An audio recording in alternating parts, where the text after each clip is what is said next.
Franchising, why it works. Kenapa franchise itu berhasil? Ya, franchise berhasil dengan kata kunci yang simpel dari Action Coach ini. Ini adalah salah satu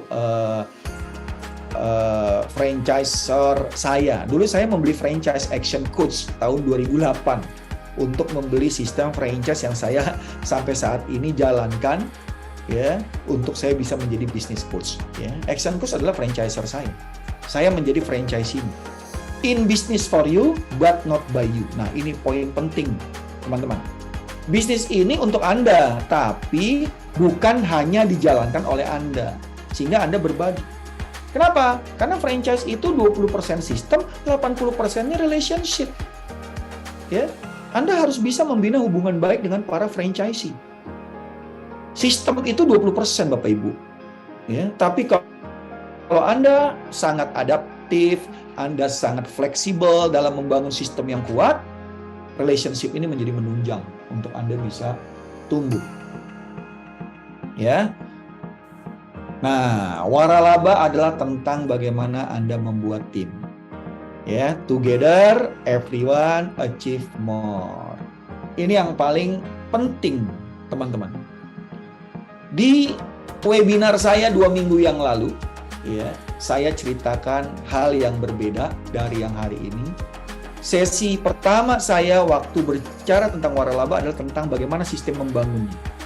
Nah, hari ini saya akan bercerita tentang bagaimana Anda menciptakan profitnya. Jangan cuma membangun tapi Anda nggak bisa menciptakan profit. Ya, jadi ada 5 disiplin value dari business owner. Nih saya ulangi lagi nih Bapak Ibu. Ada 5 disiplin utama sebagai business owner. Ya, artinya apa? Anda pahami 5 disiplin ini, 5 sifat, 5 nilai-nilai yang harus Anda punya sebagai seorang franchisor atau sebagai seorang business owner untuk Anda bisa meningkatkan profit. Yang pertama, bisnis Anda harus bisa sustainability. Orang itu menjual bisnis franchise bukan tren saja.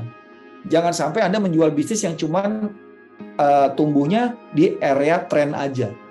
Tapi harus sustain. Ya, sehingga setiap waktu, sepanjang waktu bisnis ini tetap tumbuh. Ini berhubungan dengan bisnis strategi yang harus Anda punya. Pastikan Anda punya disiplin ini untuk Anda bisa menjadi franchisor yang benar. Apa sustainability? Bisnis yang dibangun atau dibuat haruslah dapat tumbuh, berkembang, dan berinovasi untuk keberlangsungan ke masa depan dengan terus memberi manfaat kepada seluruh stakeholder. Stakeholder itu ya supplier, ya partner, ya karyawan, ya teknologi support, semuanya.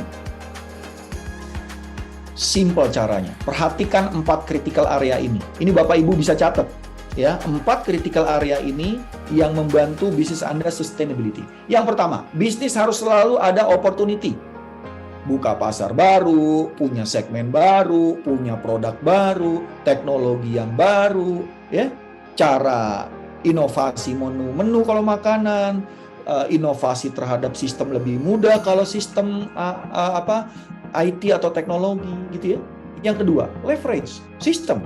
Apa yang Anda lakukan simple bisa digunakan setiap waktu setelah dibuat. Contohnya SOP dibuat sekali bisa diulang berkali-kali.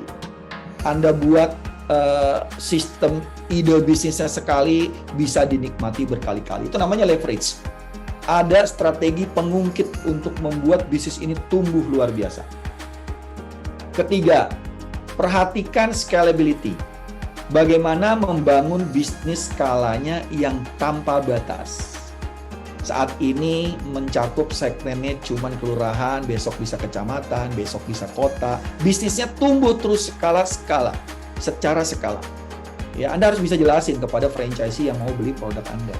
Tapi kalau Anda nggak bisa menjelaskan, bisnis ini ya stagnan di situ aja. Ya, itu bukan bisnis. Itu cuman Anda memanfaatkan franchisee Anda untuk berikan Anda uang agar dia punya usaha yang tidak berkembang. Hati-hati. Yang keempat, marketability.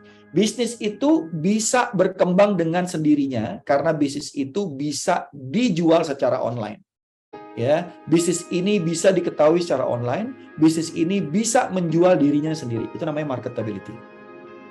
Lihat 4 kriteria critical area yang harus Anda punya dari sustainability.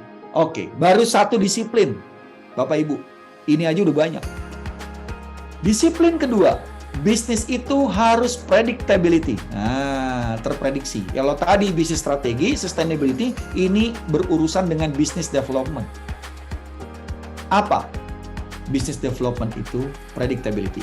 Pemimpin bisnis haruslah dapat memprediksi penjualan ke depan, pertumbuhan bisnis dan keuntungan yang akan didapat ke depan, ataupun kerugian yang akan dihadapi. Prediksi ke depan akan membantu perencanaan dan antisipasi strategi.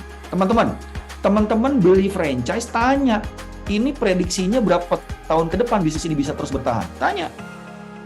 Anda bisa menjelaskan kalau Anda franchiser, prediksi bisnis Anda ke depan seperti apa. Sehingga franchisee Anda jelas. Kalau Anda jadi franchisee, tanya sama franchiser, bisa jawab nggak dia? Bagaimana supaya bisnis itu predictability? Lakukan testing and measuring. Terhadap apa? Marketing strategi, sales strategi, customer service. Lakukan selalu testing and measuring terhadap hal ini. Jangan buat strategi marketing, kita tidak bisa prediksi berapa prospek yang kita dapat. Jangan hanya membuat sales strategi nebak-nebak, nggak ada metodologi, nggak ada pola. Beberapa klien saya yang saya dampingi, mereka paham bagaimana mempunyai strategi marketing yang terpola, terstruktur, dan terukur. Bagaimana memiliki sales strategi yang juga jelas metodologinya, jelas datanya, sehingga dia bisa mengambil keputusan strategi mana yang tepat pada periode yang berbeda. Jadi bukan asal nebak-nebak manggis, bikin sales marketing sama marketing strategi. Disitulah gunanya coach. Coach yang memiliki pola, coach yang memiliki prediksi ke depan, coach yang memiliki frame bisnis yang jelas. Yang ketiga, customer service. Apa customer service? Ukur customer service Anda. Apa yang banyak orang katakan tentang bisnis Anda lewat customer service? Siapa yang banyak kritik? Apa yang dicari yang kita nggak bisa penuhi? Ini semua tentang customer service, testing and measuring. Jadi disinilah area yang paling penting untuk bisnis Anda bisa diprediksi. Disiplin kedua, yang pertama tadi sustainability tentang bisnis strategi, predictability tentang business development. Yang ketiga, stability, stabil. Jangan jual bisnis franchise belum stabil. Ya Pak, kalau di akhir tahun untung Pak, di awal bulan biasalah Pak. Itu namanya belum stabil. Nah, stability adalah tentang people development. Bagaimana bisnis franchise Anda memiliki pengembangan leaders dan staff di bisnis yang selalu konsisten. Tumbuh dalam hal nilai budaya, kemampuan, karir, kesejahteraan yang secara otomatis juga akan membuat bisnis Anda terus lebih baik dan berkembang ke depan. Jangan udah beli franchise susah nyari pegawainya, sehingga itu bisnis tutup melulu karena nggak ada orang yang bisa jalaninnya. Susah nyari staffnya, sementara franchisernya nggak punya orang juga untuk mensuplai karyawan di perusahaan yang baru Anda beli. Ya jadi boncos bisnisnya. Anda nggak bisa buka, masa Anda yang melayani ya semua pelanggan-pelanggan Anda. Teman-teman pastikan ya, poin ini juga penting. 3 critical area. Nah, 3 critical area. Pastikan leadership strategi, leadership konsepnya jelas. Leadership trainingnya jelas. Talent development-nya ada di perusahaan tersebut. Kalaupun ini perusahaan Anda bagaimana melihat potensi-potensi leaders, potensi-potensi karyawan yang ada. Talent development-nya jalan apa enggak? Rekrutmennya gimana? Jangan asal ngambil orang, ya. Jangan asal milih orang. Anda akan tidak punya format dan pola dalam mengambilnya, ya. Dan ini yang sangat penting, ya. Ini yang sangat penting untuk teman-teman perhatikan, ya. Ini tentang yang ketiga. Yang keempat. Nah, yang keempat adalah tentang konsistensi. Sustainability, predictability, stability, konsistensi. Yang keempat. Tentang eksekusi. Jangan di awal-awal aja nih bagus mutu kualitasnya, ya. Begitu sudah Berjalan berapa bulan udah mulai ngaco, ya, kualitasnya nggak konsisten, ya, barangnya yang kita beli, supplier yang mensuplai itu jadi nggak jelas. Ini bahaya, ya. Implementasi dari strategi dan action plan yang dibuat haruslah secara konsisten dijalankan dan diukur keberhasilannya.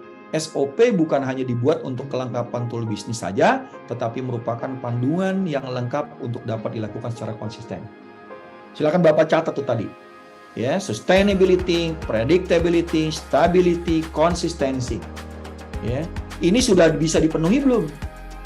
Apakah ini bisa menjadi langkah-langkah saya yang harus saya siapin pada saat saya membangun franchise saya? Yes, jelas. Ya, 3 critical area yang perlu Anda perhatikan adalah: 1, bagaimana Anda memantau proses? Bagaimana proses ini konsisten? Bagaimana proses ini bisa dilaporkan jelas, akurat? 2, manajemen sistem. Bagaimana manajemen keuangannya, bagaimana manajemen marketing, manajemen penjualan, manajemen operasional, manajemen HR-nya. Wah, banyak ya Coach tentang manajemen. Ya, dan yang paling terpenting, critical area untuk konsisten adalah Anda paham tentang financial control. Saya ngomong tadi poin-poin besar aja, tapi ini kalau diturunkan, ini panjang kali lebar, luas ini Bapak Ibu. Ya, nggak gampang juga. Ya, franchisee adalah orang yang tidak tahu apa-apa tentang bisnis yang kita mau jual. Dia cuman percaya dengan bisnis kita yang sudah jalan karena bisnis itu menguntungkan. Bukan berarti dia main beli aja, bisnisnya pasti tumbuh. Belum tentu. Anda harus benar-benar concern. 5 disiplin business leaders ini, 5 disiplin owner ini harus ada di diri mereka. Jadi nggak main-main, kita pilih juga siapa owner. Yang terakhir, connection. Jangan main-main, dia beli tapi nggak punya koneksi, ya. Dia nggak bisa memberikan yang tadi seperti Pak Muhammad bilang, nih areanya kurang bagus nih Coach untuk bisnis franchise saya. Waduh, bisa bahaya karena dia nggak ada koneksi, ya.